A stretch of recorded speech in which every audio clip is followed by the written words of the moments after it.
Ok, gente, então, basicamente isso. Então, o modelo de Kleinberg, ele meio que apontou algumas limitações do modelo de Watts-Strogatz, tá? Que já explicavam bem a existência de triângulos na rede e a existência de caminhos pequenos, mas não explicava bem essa busca descentralizada de caminhos. Tá? E ele mostrou que a probabilidade, né, a função dessa probabilidade de ter links de longa distância em função da geografia é muito importante. Ok, vamos falar sobre o mapa da música, tá? E vamos começar com como que era antigamente, tá? Como que as pessoas ouviam e guardavam e organizavam suas coleções de música antigamente, né? Então a gente tinha primeiramente coleções de vinis, né? Ou fitas cassete, depois a gente tinha coleções de CDs, tá? E sempre você tinha um espaço razoavelmente grande na sua casa, né, para organizar aquela sua coleção, era como se fosse uma biblioteca, né? Então, você poderia organizar seus discos por álbum, por artista, em ordem alfabética ou completamente de forma aleatória, mas sempre, né, para você ouvir música, você tinha que pegar um álbum inteiro, ouvir ele inteiro, terminar, depois pegar um outro álbum, ouvir ele inteiro. Então, assim, esse uso da música era muito mais orientado a álbum, né? A unidade de armazenamento daquela coleção de músicas. Ok, então o que a gente tem hoje no mundo da música, né?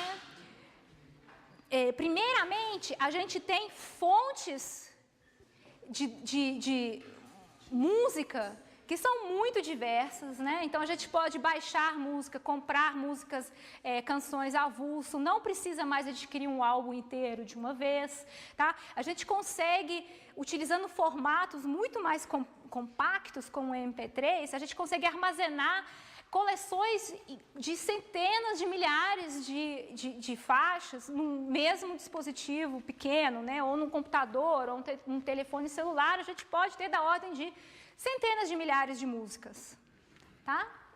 Então, será que essa organização antiga, né, em ordem alfabética, ou por álbum, por artista, ela ainda é adequada para organizar coleções de música que a gente tem, né?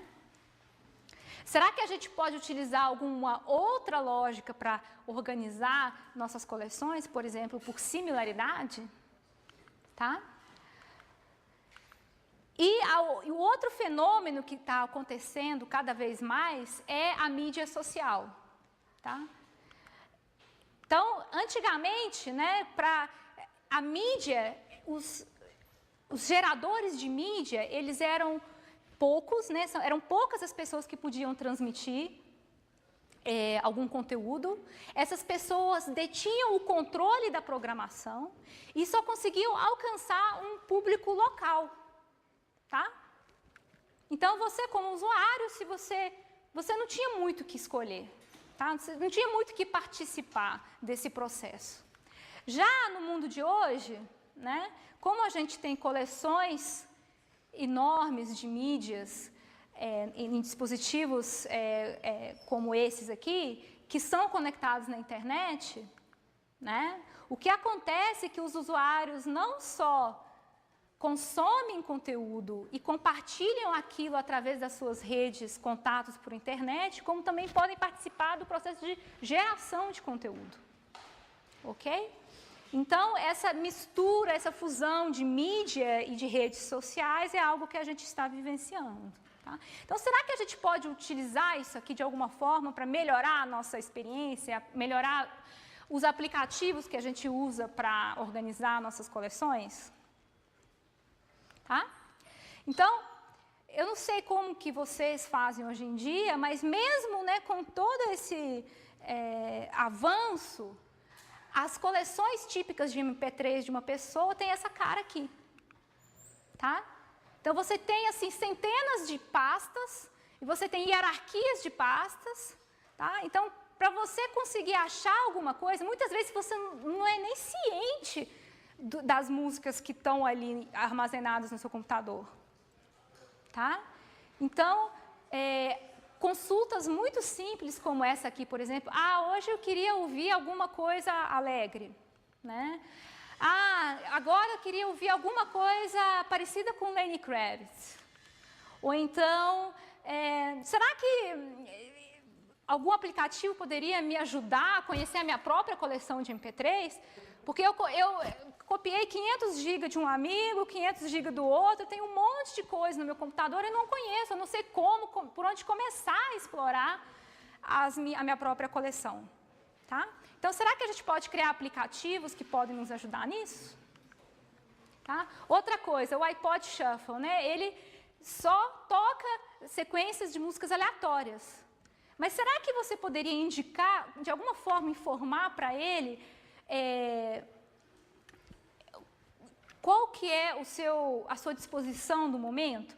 Olha, no momento eu queria ouvir músicas que sejam mais lentas. Por favor, toque coisas aleatórias, mas eu quero que todas sejam mais lentas. Tá? Ou então eu quero que você toque coisas aleatórias, mas eu quero que tudo seja super animado porque eu estou fazendo esteira na academia. Tá? Então, esse tipo de coisa ainda não é possível fazer com dispositivos como o iPod Shuffle, pelo menos até onde eu sei.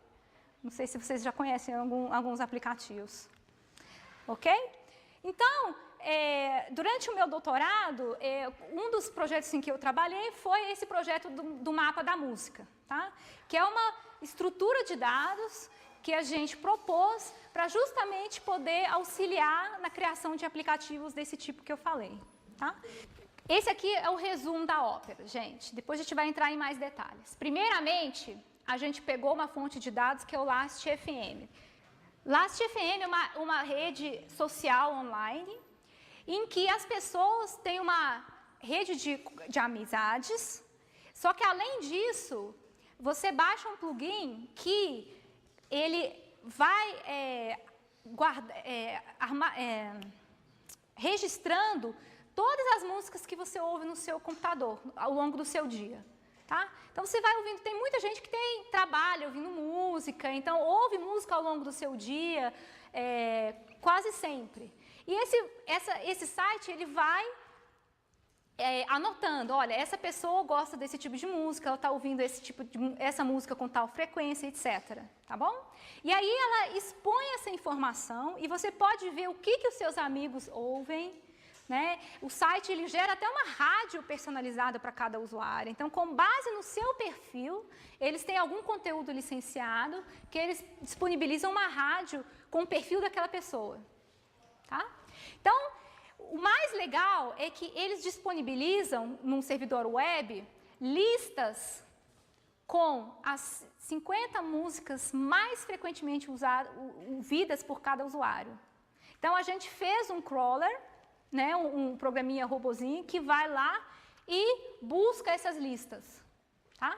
E a gente coletou listas para 300 mil usuários, mais ou menos, nesse estágio aqui dessa apresentação. Acho que depois disso já aumentou muito para muito mais. Tá? Então, o que a gente faz com essas listas? Né? Basicamente, cada lista fala assim, olha, esse usuário ouviu essas 50 músicas, esse usuário ouviu essas 50 músicas. O que a gente faz? A gente faz uma análise de co-ocorrência de músicas em listas de usuários diferentes. Tá? Então, se um par de músicas aparece muito frequentemente em muitos usuários, o que a gente deduz? Essas duas músicas são similares. Tá? Então, esse processo eu vou explicar um pouco mais, se chama filtragem colaborativa. Ok?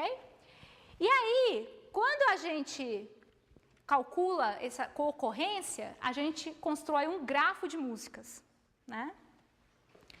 Em que o peso das arestas é justamente essa co-ocorrência. Tá? Então, quanto mais curta a aresta, mais similares são duas músicas. Tá? E se a gente não tem uma aresta entre dois nós, a gente pode simplesmente procurar o caminho mínimo no grafo entre aqueles dois nós e a gente tem o valor de similaridade daquelas duas músicas. Certo? O problema com essa estrutura de grafos é que ela é muito grande. Então, a gente estava trabalhando com ordens de 1 milhão de itens. tá? E o número de arestas era da ordem de, sei lá, 6 milhões, acho que mais, 10 milhões de arestas. Então, começou, mesmo utilizando um computador de última geração, começou a ficar caro computar caminhos mínimos nesse grafo. Tá? Então, levava da ordem de segundos para calcular a similaridade entre dois pontos. Isso não é aceitável, né, quando a gente está criando um aplicativo.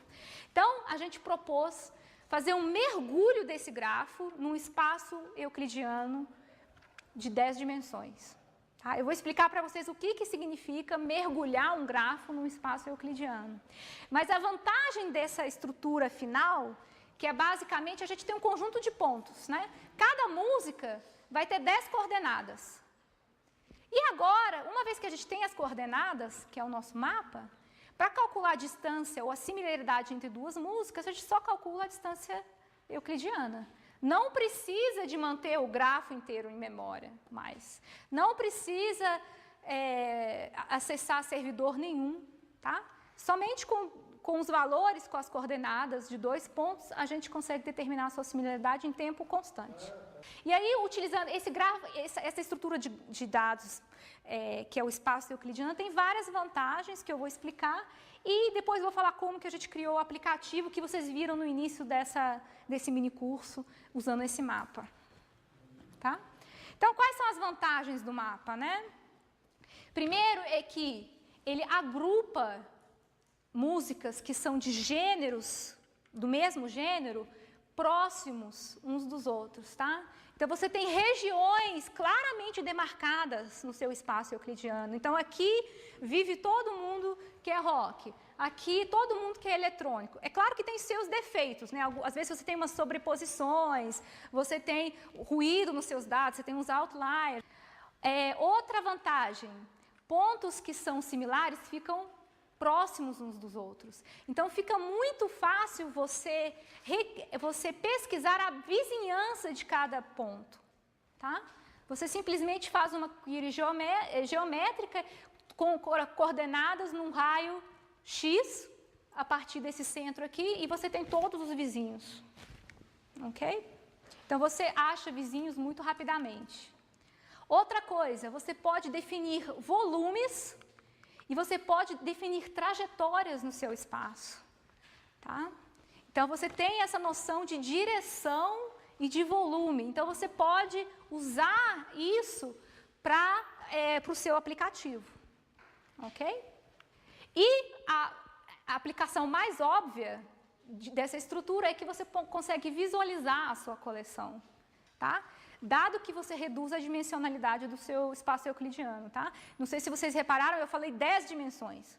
Ninguém consegue visualizar 10 dimensões. Mas se você passasse para 2, você conseguiria visualizar. Então, eu vou falar um pouquinho como que a gente pode fazer isso.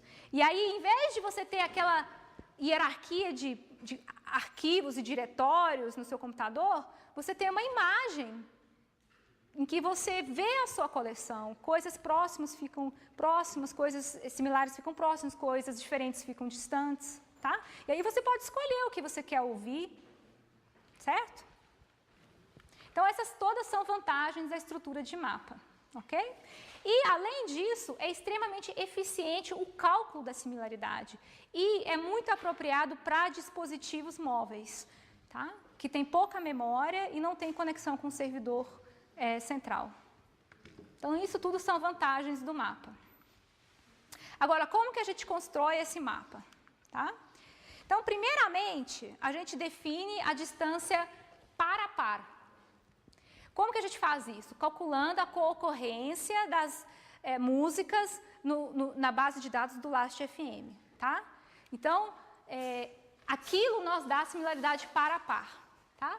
Depois disso, a gente constrói o grafo, e a partir desse grafo, a gente consegue ter todos os valores globais, né? Ter uma visão global. De dimensões? O grafo não tem dimensões, né? Ele só tem distâncias. Então, você tem, para cada par de nós, você tem a distância no grafo daquele par de nós. Isso. E aí, isso. E aí, o grafo você tem que dar uma limpeza, fazer uma limpeza nele. Então, você tem que tirar arestas que têm valores muito pequenos, pesos muito pequenos, que podem ser considerados como ruído dos seus dados. Né? Você tem que dar trabalhada nele para diminuir o seu número de arestas, diminuir o ruído dos seus dados, mas ainda assim ele é uma estrutura enorme que você tem que manter em memória se você... Ops. E por último, a gente vai fazer o mergulho do grafo no espaço euclidiano, ok?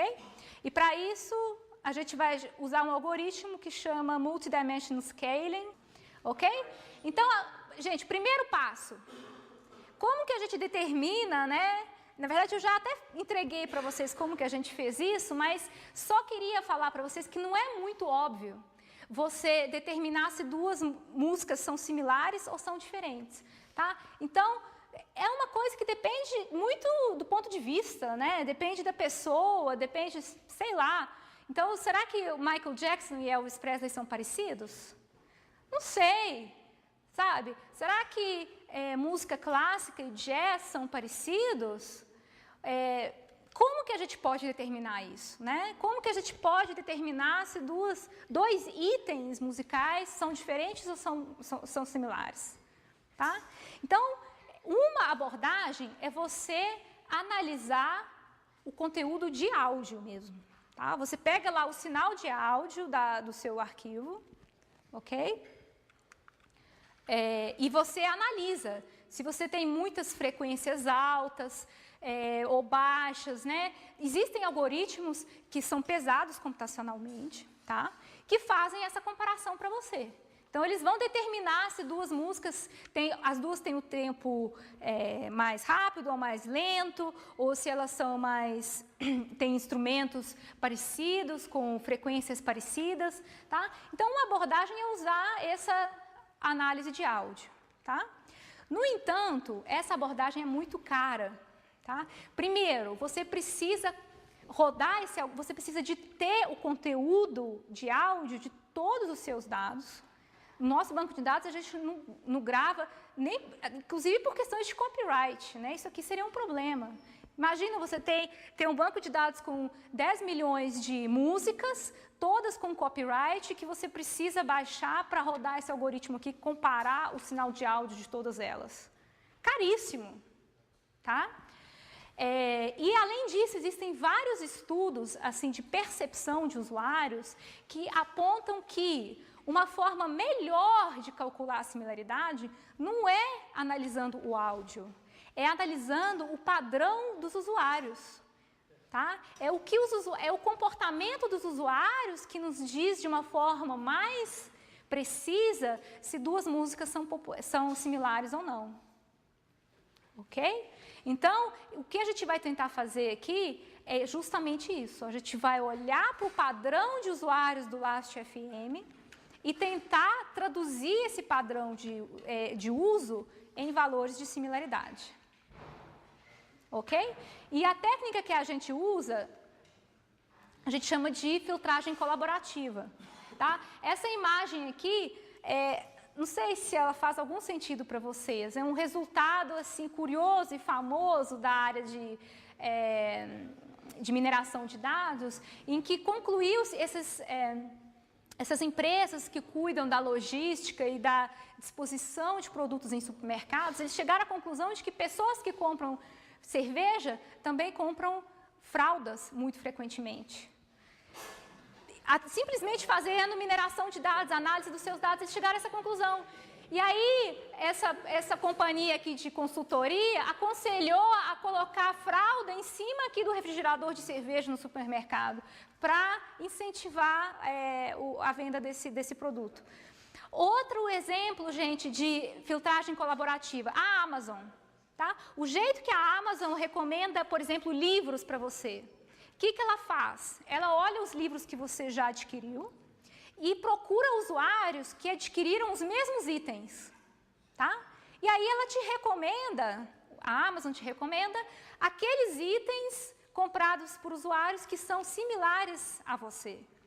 Tá? Isso é um tipo de filtragem colaborativa. É justamente o que a gente vai fazer aqui para criar o nosso mapa. Tá? Outro jeito de usar esses dados da web é analisando tags que as pessoas atribuem aos itens, aos dados na web. Né? Então, o que eles chamam de folksonomies, ou seja, uma taxonomia que é derivada de um consenso obtido através de informações de uso.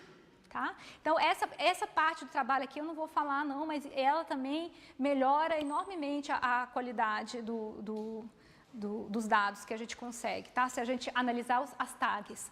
Hoje eu vou falar só sobre isso aqui, tá? Só sobre a relação do usuário e o item e o que a gente pode derivar disso.